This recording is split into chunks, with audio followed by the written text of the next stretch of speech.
Wine shop का भी एक मुद्दा है। वाइन शॉप का बहुत बड़ा मुद्दा है। ये तो मैंने विधानसभा में अपनी में मुद्दा उठाया था कि विधानसभा श्री माता वैष्णो देवी में ये शराब की दुकान नहीं होनी चाहिए, और ये मुद्दा है मेरे लिए, और मैं पूरी कोशिश करता रहूंगा कि ये यहाँ से हटे। रोप वे बाणगंगा से या पुराना रोड से लगता है, तो उस पर आपका क्या कहना है? रोप वे डेवलपमेंट की बात पे मेरा डे वन से स्टैंड है, मेरी पार्टी का डे वन से स्टैंड है। कटरा को किस तरीके से फायदा पहुंचे और कम से कम नुकसान पहुंचे, ये हाई पावर कमेटी जो कटरा में आई थी, मैंने उनसे बात की है। 35 लाख रुपया मैंने आज अपने CTF से डेवलपमेंट फंड से जहाँ पे अनाउंसमेंट कर दिया, 4 करोड़ में से 35 लाख जो है सिल्ला के आसपास। हाँ, 30 लाख रुपया मैं कल अगारजितो में हाई सेकेंडरी के लिए दे के आया हूँ। वहाँ पे बच्चों के लिए 4 कमरे बनाने के लिए और बाउंड्री की बात करने के लिए। तो मैं इंतजार करवाने में यकीन रखता हूँ और ना मैं झूठ बोलने में रखता हूँ। साफ सपाट बात। देखा कि साफ शब्दों में आप मना भी कर रहे थे कुछ कामों के लिए, शायद जनता को बुरा भी लग रहा है। लगता है बुरा, उसमें कौन सी बात है। यहाँ पे डिमांड आई हाई सेकेंडरी की, यहाँ पे कोई डिमांड आती है PHC की। मेरे पास होनी चाहिए तो मैं किसी को दूं, मेरे पास है ही नहीं तो मैं किसी को कैसे कह दूं कि मैं दे दी। पत्री की आपने बात की कि डेवलपमेंट जब करवाई जाएगी तो पत्री भी देखी जाएगी। किस पत्री की बात कर रहे थे कि कहां से कितने वोट मिले हैं? यहाँ से ज्यादा वोट मिले हैं, ऐसा नहीं है। ज्यादा डेवलपमेंट। विधायक बनने के बाद एक MLA सबका MLA हो जाता है। पत्री की बात इस बात के लिए थी कि यहाँ पे सड़क नहीं है तो वहाँ सड़क पहुंचे, यहाँ पे पानी नहीं है तो वहाँ पे पानी पहुंचे, यहाँ पे स्कूल नहीं है तो वहाँ स्कूल पहुंचे, यहाँ स्कूल अपग्रेड करने की बात है तो वो पहुंचे। आपने कहा कि टाइम के आप पंचुअल हैं, यहाँ पे 2 बजे समय था, आप पहुंच गए थे और अधिकारी भी पहुंच गए। तो ये जो पहला वीडियो आपका चला था, SDM नहीं पहुंचे थे, 5 मिनट के बाद आप बैठक से उठ के बमाल चले गए थे, तो उसका कहीं ना कहीं नहीं, सीधी सी बात है। MLA अगर पंक्चुअल होगा तो अफसर पक्का होंगे, और अफसर अगर होंगे या MLA अगर होगा तो जो बाकी मेरे साथी लोग हैं वो भी पंक्चुअल। अब 4 करोड़ हो चुका है या अभी आगे नहीं हो गया? 4 करोड़ हो गया है। तारीफ भी की, NC गवर्नमेंट की तारीफ आप कर रहे थे। CTF तो जो है वो गवर्नमेंट की बात नहीं होती। यहाँ आपने NC UT गवर्नमेंट की तारीफ की थी, किसकी नहीं कहने तारीफ छोड़ी आप, मैंने तो लोगों की तारीफ की है। MLA के पास कुछ नहीं होता, मैं आपको सीधी बात बताऊं। ये अफसर लोग हैं जो गाइड करते हैं, गाइड करने के बाद फिर वो लाइन बनती है। जब आप जीते थे उस समय आपका नजरिया जो था अधिकारियों को लेकर कुछ और था, अब काफी बदला हुआ। नहीं नजरिया नाराज नाराज की बात ये नहीं है। किसी को एक टाइम लगता है कि आदमी को मिलने के लिए और समझने के लिए। मुझे आज पूरा यकीन है कि खास तौर पर श्री माता वैष्णो देवी विधानसभा के जितने भी यहाँ पे अफसर्स हैं, सबको वो मुझे अब जानते हैं तो मैं उनको जानता हूँ। कोई दिक्कत वाली बात नहीं है। जो रास्ता मिल के हम निकालेंगे उस पर डेवलपमेंट होगी। आपने कहा कि नल से जल पहुंचाएंगे, पंप नहीं लगाएंगे, तो उसको कैसे आप? एक तो सेंटर सरकार की पूरी कोशिश है कि हर घर में नल के जरिए जल दिया जाए। डेडलाइन देंगे बिजली और पानी के मामले में? पानी के मामले में डेडलाइन नहीं कोई आप दे सकते कि ऐसा हो जाएगा। डेडलाइन आप पानी बिजली की जो बात है 24 घंटे की, उसमें मैंने सरकार को कहा है और विधानसभा में कहा है कि कटरा को आप बेस कैंप घोषित करें। बेस कैंप घोषित करने से 24 घंटे की बिजली मुझे वहां पे मिल जाएगी। कटरा की खुशहाली का मतलब है कि भागा की खुशहाली, कटरा की खुशहाली का मतलब सिरला की खुशहाली, कटरा की खुशहाली का मतलब यहाँ पे सब बमाग एरिया की पूरी खुशहाली। बमाग की मैं कह सकता हूँ कि 40% लोग जो हैं वो कटरा काम करते हैं। अगर कटरा में समृद्धि आएगी, कटरा में यात्रा आएगी तो वो सबको हिस्सा उसका मिलेगा। कटरा में पानी यात्री को नहीं मिलता, स्वच्छ पानी नहीं मिलता, हम टैंकर से देते हैं। उसके लिए मैं धन्यवाद देना चाहता हूँ अपने डिपार्टमेंट्स को। मेरे दिमाग में ये था कि चुनाव से पानी आएगा, मगर डिपार्टमेंट्स ने मुझे इस तरीके पे मुझे गाइड किया कि वो वहां से नहीं आ सकता है, अंश से आए।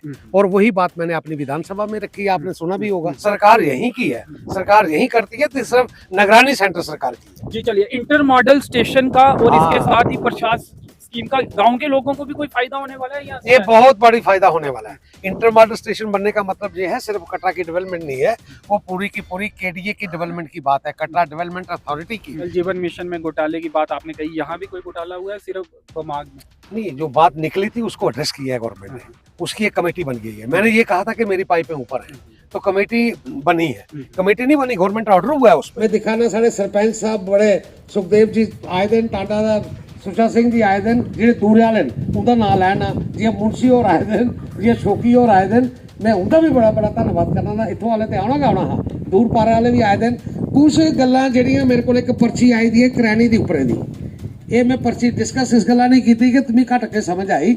ये पंतौर मेरे कन्ने गए, मैं इनके कुछ काम जिला इलैक्शन च गया तो मनी आया, इन्हें मैं समझाई देना हूँ भाई ये फलानी चिट्ठियां तुसें दे देनियां, वो सारे के काम ऐसे कर रहे हैं। बनाई देंगे मैडम जी, बनाई देंगे, बनाई जेड़ा हाँ दरखास्त जिन्ने दरखास्त नहीं देगी इन्हें के कख नहीं चलना। मैं उल्ला के एस्टीमेट में ले लेना दरखास्त दे ना। विधायक बलदेवराज शर्मा जी इस समय हमारे साथ हैं। श्री माता वैष्णो देवी असेंबली कॉन्स्टिट्यूएंसी के सिरला इलाके में आज पब्लिक दरबार का आयोजन किया गया था। क्या कुछ मुद्दे लोगों ने यहाँ पे उठाए, इनसे बातचीत करते हैं। सर, क्या मुद्दे लोगों ने उठाए? ये तो पब्लिक दरबार था। मैंने पहले आपके माध्यम से ये यहाँ की पंचायत वालों को धन्यवाद देना चाहता हूँ, खासतौर पे महिला शक्ति को धन्यवाद देना चाहता हूँ। और इसी के साथ साथ डिपार्टमेंट्स जो थे वो सब के सब आए, पुलिस से लेके मतलब पीएचई, पीडीडी डिपार्टमेंट्स के, पीडब्ल्यूडी वाले और ब्लॉक वाले खास तौर पे ये सब लोग आए थे। यहाँ पे लोगों की जो छोटी छोटी मुश्किलात थी, जो रोड्स की बात थी खास तौर पर, वो सारे मुद्दे, और मैं अगर आपको कहूँ तो सारे के सारे जो बिंदु वहाँ पे आए, 35 जो है डिमांड्स लोगों की तरफ से आए, चाहे वो किसी भी तरीके से राइट डाउन की है। हाँ, आप खुद राइट डाउन करने के बाद डिपार्टमेंट से पूछ के उनको एड्रेस किया है। जो बात हो सकती है, जो पॉसिबल हो सकता है, वो एस्टीमेट के लिए बोला है। जो नहीं हो सकती वो उनको अभी जवाब दे दिया है। इसी तरीके से मुख्य अगर आप यहाँ पे कहें तो एक तो बच्चों के लिए स्कूल की ग्राउंड जो थी, वो बच्चों को स्पोर्ट्स के लिए ड्रग से बचाने के लिए वो ग्राउंड्स का जो है उसकी एक बहुत बड़ी डिमांड आई थी। वो उसके लिए 15 लाख रुपया मैंने सीडीएफ से, कंस्टिट्यूएंसी डेवलपमेंट फंड से वहां पे दिया है मैंने। एक जहाँ पे सीडीएफ अब 4 करोड़ हो चुका है या अभी हो आगे गया, आगे नहीं हो गया, 4 करोड़ हो गया है। तारीफ भी की, एनसी गवर्नमेंट की तारीफ आप कर रहे थे। सीडीएफ तो जो है वो गवर्नमेंट की बात नहीं होती। यहाँ आपने एनसी यूटी गवर्नमेंट की तारीफ की थी, किसकी तारीफ? नहीं, कहने तारीफ छोड़िए आप, मैंने तो लोगों की तारीफ की है कि लोग इतनी संख्या में यहाँ पे आए हैं, उनकी तारीफ की थी। और डिपार्टमेंट्स खास तौर पे आए हैं, डिपार्टमेंट जो है सरकार की तरफ से ही है ना, उनकी तारीफ मैंने की थी। 15 लाख आपने 15 लाख रुपया मैंने यहाँ के स्पोर्ट्स के लिए, बच्चों की ग्राउंड बढ़िया तरीके से बने, उसके लिए एक तो 15 लाख रुपया वो दिया। उसी के साथ साथ एक साल्टी से लेके नीचे दनसर तक जाने के लिए शमशान घाट का जो रास्ता है वो धन्य है, उसको एस्टीमेट के लिए कहा है। और मुझे लग रहा है कि उसमें कम से कम 10 लाख रुपया लगेंगे वहाँ। तो एक वो वायदा वहाँ पे किया है सीडीएफ से ही। हाँ, वो भी सीडीएफ से। एक इसी तरीके से सिरला का हमारा शमशान घाट है, वो शमशान घाट जो है उसमें शेड नहीं है ऊपर, वहाँ की अपग्रेड करने की जरूरत है। रोड को वो अपग्रेड करने के लिए एस्टीमेट के लिए बोला है। वहाँ पे ऊपर उस पे शेड बने उसके लिए बोला है। वहाँ पानी की टैंकी बने उसके लिए बोला है। वो मोटे तौर पे अगर देखा जाए तो 10 लाख रुपया हुआ है। 10 लाख एक मान के चलिए, 10 लाख एक मान के चलिए, 15 लाख एक मान के चलिए, 35 लाख रुपया मैंने आज अपने सीडीएफ से, डेवलपमेंट फंड से जहाँ पे अनाउंसमेंट कर दी। 4 करोड़ में से 35 लाख जो है सिरला के आसपास। हाँ, 30 लाख रुपया मैं कल अगारजितो में हाई सेकेंडरी के लिए दे के आया हूँ। वहाँ पे बच्चों के लिए 4 कमरे बनाने के लिए और बाउंड्री की बात करने के लिए कहें तो आप 30 लाख रुपया वो, और 35 लाख रुपया आज मैंने यहाँ पे घोषित किया। मैं जब यहाँ पे आ रहा था, कुछ लोगों को मालूम चला, या पहुँचने के बाद भी लोगों ने कहा कि बागदा से सिरला तक की सड़क और करैनी की सड़क ये है, ये लोग मुद्दा उठाते हैं। ये सारी सड़कों की अपग्रेड करने की बात हुई है, चाहे वो पीएमजीएसवाई की हो, चाहे वो एक सड़क जहाँ पे रेलवे की थी उसको अपग्रेड करने की बात हुई है। और को सब सड़कों को ठीक करेंगे।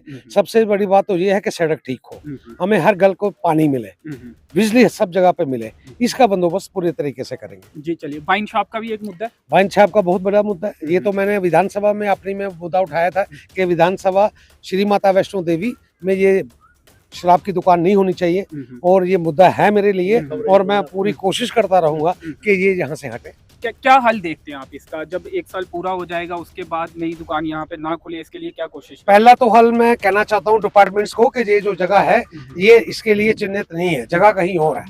ये तो मैं कहूँगा कि जब आप आगे वाली अभी जो नया टेंडर हुआ है, ठेकेदार को चाहिए कि वो यहाँ से उठा ले, उठाने के बाद वो जहाँ इसकी जगह का टेंडर है वहां पे ये इसको खोले। और दूसरी ये बात रही कि आने वाले वक्त में ये 5 किलोमीटर 4 किलोमीटर यहाँ से बाहर निकलती है तो विधानसभा रियासी से बाहर हो जाएगी। मेरी ये कोशिश रहेगी कि ये श्री माता वैष्णो देवी विधानसभा जो है वो शराब की दुकान से मुक्त हो, ये मेरा रहेगा। इस पत्री की आपने बात की कि डेवलपमेंट जब करवाई जाएगी तो पत्री भी देखी जाएगी। किस पत्री की बात कर रहे थे कि कहां से कितने वोट मिले हैं? यहाँ से ज्यादा वोट मिले हैं, ऐसा नहीं है। ज्यादा डेवलपमेंट। विधायक बनने के बाद एक एमएलए सबका एमएलए हो जाता है। पत्री की बात इस बात के लिए थी कि यहाँ पे सड़क नहीं है तो वहाँ सड़क पहुंचे। यहाँ पे पानी नहीं है तो वहाँ पे पानी पहुंचे, यहाँ पे स्कूल नहीं है तो वहाँ स्कूल पहुंचे, यहाँ स्कूल अपग्रेड करने की बात है तो वो पहुंचे। कहने का मतलब ये हुआ पत्रिका कि जो एरिया रह चुका है अनडेवलप्ड है उसको पहले डेवलपमेंट करने का मुद्दा है। इसके लिए कोऑपरेट कर रहे हैं अधिकारी जो बिल्कुल बहुत बढ़िया तरीके से कर रहे हैं और गाइड कर रहे हैं। एमएलए के पास कुछ नहीं होता, मैं आपको सीधी बात बताऊं, ये अफसर लोग हैं जो गाइड कर रहे हैं।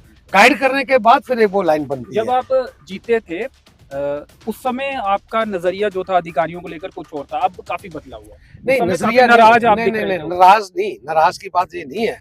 किसी को एक टाइम लगता है कि आदमी को मिलने के लिए और समझने के लिए। मुझे आज पूरा यकीन है कि खास तौर पर श्री माता वैष्णो देवी विधानसभा के जितने भी यहाँ पे अफसर्स हैं सबको वो मुझे अब जानते हैं तो मैं उनको जानता हूँ। कोई दिक्कत वाली बात नहीं है। जो रास्ता मिल के हम निकालेंगे उस पर डेवलपमेंट होती है। जल जीवन मिशन में घोटाले की बात आपने कही, यहाँ भी कोई घोटाला हुआ है? सिर्फ बमाग में नहीं, जो बात निकली थी उसको एड्रेस किया है गवर्नमेंट ने, उसकी एक कमेटी बन गई है। मैंने ये कहा था कि मेरी पाइपें ऊपर हैं तो कमेटी बनी है। कमेटी नहीं बनी, गवर्नमेंट ऑर्डर हुआ है उसमें, बाज़ाब्ता का सेक्रेटरी साहब ने ऑर्डर किया है और उस ऑर्डर में ये कहा गया है कि वो सारी की सारी पाइपें जो ऊपर हैं और जो सब स्टैंडर्ड सामान लगा है उसकी निशानदेही होगी और उसमें कमेटी बनी है। कमेटी में एक्शन को जिम्मेवार बनाया है, एक्शन का एडब्ल्यू को बनाया है, जेई को बनाया है और लास्ट में तो मंत्री ने तो यहाँ तक कह दिया था कि सारी स्कीमें जब तक एमएलए वहाँ का सेटिस्फाई नहीं होगा तो वो सब चीजें एड्रेस करना पड़ेंगी। वो तो एड्रेस हो गया। दूसरी तरफ एंटी करप्शन में भी मामला चल रहा है। नहीं, एंटी सरकारी स्तर पर आपने कहा ना जांच, वो एक प्रक्रिया है। कहीं पे कोई एमएलए को लगता है कि किसी ने दरखास्त एमएलए को दे दी और एंटी करप्शन की वो एक रूटीन वर्क है, तो अगर काम ठीक हो जाएगा तो सारी चीजें ठीक हो जाएंगी। आपने कहा कि टाइम के आप पंचुअल हैं, यहाँ पे 2 बजे समय था, आप पहुंच गए थे और अधिकारी भी पहुंच गए। तो ये जो पहला वीडियो आपका चला था, एसडीएम नहीं पहुंचे थे, 5 मिनट के बाद आप बैठक से उठ के बमाल चले गए थे, तो उसका कहीं ना कहीं आपको नहीं सीधी सी बात है। एमएलए अगर पंक्चुअल होगा तो अफसर पक्का होंगे और अफसर अगर होंगे या एमएलए अगर होगा तो जो बाकी मेरे साथी लोग हैं वो भी पंक्चुअल होंगे। हमें भी लगा 2 बजे का समय है तो 2:30-3 बज जाएंगे। नहीं, ऐसा नहीं होगा। मेरा जो पहला समय जो है 2 बजे का मतलब 2 बजे। कोई ऐसे हालात हो जाए, जैम लग गया, कहीं और कोई मुश्किल में आ गई तो आप लेट पहुंचे, मगर आप ये सोच के घर से चले कि मैंने 2 बजे का टाइम दिया तो मैं 3 बजे पहुंचूं, वो तो बेइंसाफी हुई ना। जो आदमी 2 बजे पहुंच गया उसको 1 घंटा आप इंतजार करवाएंगे, फिर वो मेरे है नहीं इसमें इंतजार। ना तो मैं इंतजार करवाने में यकीन रखता हूँ और ना मैं झूठ बोलने में रखता हूँ। साफ सपाट बात। देखा कि साफ शब्दों में आप मना भी कर रहे थे कुछ कामों के लिए, शायद जनता को बुरा भी लग रहा है। लगता है बुरा, उसमें कौन सी बात है। यहाँ पे डिमांड आई हाई सेकेंडरी की, यहाँ पे कोई डिमांड आती है पीएचसी की। मेरे पास होनी चाहिए तो मैं किसी को दूं, मेरे पास है ही नहीं तो मैं किसी को कैसे कह दूं कि मैं दे दी। सरकार आपकी भी तो है, एलजी आपकी नहीं, एलजी से कुछ नहीं होता। आपने कहा था कि सरकार जो है ये ड्यूल गवर्नमेंट, मतलब आप अगर समझे इसमें क्या है, कुछ पावर्स जो है वो सेंट्रल सरकार की निगरानी है। सरकार यहीं की है, सरकार यहीं करती है, तो सिर्फ निगरानी सेंट्रल सरकार की है। जी चलिए, इंटर मॉडल स्टेशन का और इसके साथ ही प्रशासन स्कीम का गांव के लोगों को भी कोई फायदा होने वाला है? ये बहुत बड़ी फायदा होने वाला है। इंटर मॉडल स्टेशन बनने का मतलब ये है सिर्फ कटरा की डेवलपमेंट नहीं है, वो पूरी की पूरी केडीए की डेवलपमेंट की बात है, कटरा डेवलपमेंट अथॉरिटी की पूरी है। और मैं आपको बता सकता हूँ कि उसका टेंडर हो चुका है। L1 जो है उसमें आ चुका है। L1 होने के बाद उसके टेंडर की प्रक्रिया में अलॉटमेंट के लिए 3 जो थे उसके एनओसी आने थे वो बाकी थे। और मेरे वहाँ विधानसभा में बोलने के बाद मुझे यकीन है कि वो 3 के 3 सर्टिफिकेट भी आगे होंगे और बहुत जल्दी वो आपका काम चल जाएगा। काम लगने के बाद वहाँ की जो मैं कह सकता हूँ कि कटरा का IMS बनने के बाद कटरा डेवलपमेंट अथॉरिटी की सारी की कटरा असल में है क्या, कटरा ये मेरी श्री माता वैष्णो देवी की कॉन्स्टिट्यूंसी के सारे लोग कटरा उनको फीड करता है। ये कटरा की खुशहाली का मतलब है कि भागा की खुशहाली, कटरा की खुशहाली का मतलब सिरला की खुशहाली, कटरा की खुशहाली का मतलब यहाँ पे सब बमाग एरिया की पूरी खुशहाली। बमाग की मैं कह सकता हूँ कि 40% लोग जो हैं वो कटरा काम करते हैं। अगर कटरा में समृद्धि आएगी, कटरा में यात्रा आएगी तो वो सबको हिस्सा उसका मिलेगा। पानी की समस्या को, जो कि बड़ी समस्या है कटरा की पर्टिकुलर और आसपास के लोगों की भी, यहाँ भी पानी का मसला उठा। पंप की भी बात की आपने, कहा कि नल से जल पहुंचाएंगे, पंप नहीं लगाएंगे, तो उसको कैसे आप? एक तो सेंट्रल सरकार की पूरी कोशिश है कि हर घर में नल के जरिए जल दिया जाए, वो तो पूरे का पूरा डिपार्टमेंट्स और ऊपर से फंड्स की कोई कमी नहीं है, वो तो हो ही रहा है। दूसरी आपने जल की जो बात की है वो कटरा में एक तंगी की बात थी कि कटरा में पानी यात्री को नहीं मिलता, स्वच्छ पानी नहीं मिलता, हम टैंकर से देते हैं। उसके लिए मैं धन्यवाद देना चाहता हूँ अपने डिपार्टमेंट्स को। मेरे दिमाग में ये था कि चुनाव से पानी आएगा, मगर डिपार्टमेंट्स ने मुझे इस तरीके पे मुझे गाइड किया कि वो वहां से नहीं आ सकता है, अंश से आए। और वही बात मैंने अपनी विधानसभा में रखी है, आपने सुना भी होगा कि अंश से एक प्रपोजल बने, वहां से कटरा के लिए पानी आए। और कटरा में अंश का पानी आने का मतलब ये है कि सराउंडिंग्स के पानी इज आउट हो जाएगा। जब वहां से पानी आया, क्योंकि माता वैष्णो देवी श्राइन बोर्ड को पानी मेरे गांव से जाता है, तो वो इज आउट होगा और एक सारी की सारी परिस्थितियां जो हैं वो पानी आने से बदलेगी। और मुझे पूरी उम्मीद है कि मैं पूरी कोशिश करता रहूंगा कि कटरा में यात्री को स्वच्छ पानी मिले, वहां पे 24 घंटे की बिजली मिले, कटरा की मतलब कि डेवलपमेंट जिस स्पेस पे चल रही है वो जल्दी जल्दी वहां पे हो, और जिससे कटरा सराउंडिंग्स और गर्दोनमा जिसे कह सकते हैं हम, पूरी विधानसभा को उससे फायदा होने कोई वाला है। डेडलाइन देंगे बिजली और पानी के मामले में? पानी के नहीं, मामले में डेडलाइन नहीं कोई आप दे सकते कि ऐसा हो जाएगा। डेडलाइन आप पानी बिजली की जो बात है 24 घंटे की, उसमें मैंने सरकार को कहा है और विधानसभा में कहा है कि कटरा को आप बेस कैंप घोषित करें। बेस कैंप घोषित करने से 24 घंटे की बिजली मुझे वहां पे मिल जाएगी। सरकार कब करती है वो तो बेस मुझे कैंप कहाँ तो जाता था, क्या क्या उससे ऑन रिकॉर्ड बेस कैंप है नहीं, वो एक गवर्नमेंट की तरफ से नोटिफिकेशन होना जरूरी है। बेस कैंप यात्रा का रूट जो है, यात्रा जो है ना, बाणगंगा से लेके वैष्णो देवी वापसी तक है। कटरा बेसमेंट का ऑन रिकॉर्ड नोटिफाई नहीं है। नोटिफाई होने का मतलब ये हो जाएगा कि जो सुविधा बाणगंगा से लेके भवन तक यात्री को है वो फिर कटरा में मिलेगी। वो सबसे बड़ी सुविधा जो है वो बिजली की है कि 24 घंटे की बिजली। मैंने सरकार को कहा है, मैंने अब विधानसभा में जब मुद्दा उठाया था कि हमें एक बेस कैंप घोषित करें, नोटिफिकेशन करें, और मुझे उम्मीद है मैं कोशिश करता रहूंगा कि ये नोटिफाई हो जाए, 24 घंटे की वहां पे बिजली मिले, 24 घंटे का कटरा में यात्री को खास तौर पे पानी मिले। मुझे तो स्वच्छ पानी मिलता है वहां पे, मगर यात्री को रॉ वाटर मिलता है, उसको स्वच्छ पानी मिले, ये मेरी कोशिश जारी रहेगी। चलिए, अंत में अगर रोप वे बाणगंगा से या पुराना दूर से लगता है तो उस पर आपका क्या कहना है? रोप वे डेवलपमेंट की बात पे मेरा डे वन से स्टैंड है, मेरी पार्टी का डे वन से स्टैंड है। कटरा को किस तरीके से फायदा पहुंचे और कम से कम नुकसान पहुंचे, ये हाई पावर कमेटी जो कटरा में आई थी, मैंने उनसे बात की है। बात करने के बाद कि किस तरीके से इस इशू को एड्रेस किया जाए कि जिससे कटरा को कम से कम नुकसान पहुंचे और ज़्यादा से ज़्यादा फायदा पहुंचे, उसका क्या है हल? इसका हल इसका ये है कि कितने नंबर आप रोपवे पे रोज के ले जा रहे हैं। अगर 40 लाख की 40,000 की मेरी पर डे की यात्रा है तो मुझे कितने में ले जाना चाहिए? मैंने आग्रह किया है कि 5,000 से ज़्यादा लोगों को बस वहाँ पे लेके आप जाए, या वहाँ पे यात्रा जो स्लिप उनकी पर्ची रजिस्टर करने वाली बात है वो वहाँ पे कटरा से करें, ऑनलाइन ना करें। उसी के साथ कटरा में स्टे बढ़े। बाकी भी बहुत सी चीज़ें जो हमने कही हैं वो इस बात को लेके कही हैं कि ये कटरा का रोजगार बढ़े, कटरा को नौजवानों को मतलब कि आने वाले वक्त में काम मिले, कटरा में समृद्धि आए, कटरा के होटल में यात्री का ज़्यादा से ज़्यादा स्टे बढ़े। वो जितने बिंदु हैं हमने उन सब पे डिमांड वहाँ पे अपनी रखी है। चलिए, शुक्रिया हमसे बातचीत करने के लिए। कटरा का रोजगार बढ़े और किसी को भी किसी तरह का भी कोई नुकसान ना हो, ये कहना था बलदेव राय शर्मा जी का, जो कि विधायक हैं श्री माता वैष्णो देवी असेंबली कॉन्स्टिट्यूएंसी के। आज श्री माता वैष्णो देवी असेंबली कॉन्स्टिट्यूएंसी के सिरला इलाके में पब्लिक दरबार उन्होंने लगाया है और इस मौके पर लोगों ने कई सारी समस्याएं जो है उनके समक्ष रखी हैं और 35 लाख के करीब 3 अलग अलग कामों के लिए अपने CDF से विधायक ने यहां पर काम करवाने की घोषणा भी की है। फिलहाल इस इंटरव्यू में इतना ही, मुझे दीजिए अनुमति। धन्यवाद।